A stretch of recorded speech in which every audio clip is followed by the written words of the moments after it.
The World Trade Organization Trade Facilitation Agreement, that is TFA, and issues for India.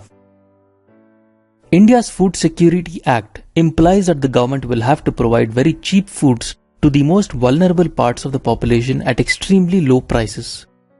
Further, it has to provide subsidies to the consumers through the public distribution system and also provide subsidies to the producers of food grains. So it buys food grains from farmers at a minimum support price and subsidizes inputs like electricity and fertilizer. The World Trade Facilitation Agreement has imposed a 10% cap on the subsidy.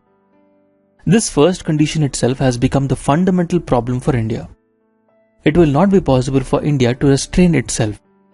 If it does, it will be at the cost of millions of below poverty line families, farmers who are hugely dependent on the government support. Adding to the woes is the fact that the 10% cap is calculated based on 1986 prices when the prices of food grains were much lower. So the cap is irrational to the disadvantage of developing countries including India. There is no doubt it has to be updated taking into account the present prices of food grains. The second problem is that even for providing subsidized food, India will have to open up its own stockpiling to international monitoring. It will not be able to add protein-rich grains like say lentils because of the sub-conditions in the peace clause.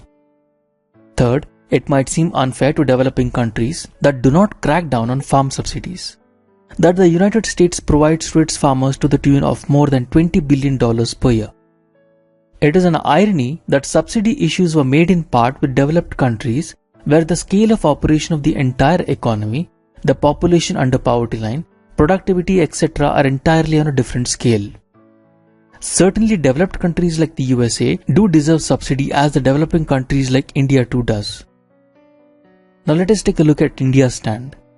In view of the basic discrepancies and incompatibility of rule being applied across the board, India now wants a permanent solution to the issue of public stock holding of food grains.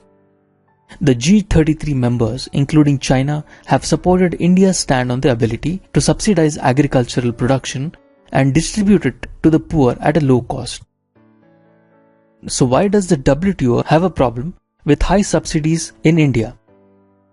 The World Trade Organization argues that if the developing countries continue to give prices to farmers which are higher than the market prices, it might harm the poor farmers in other parts of the world.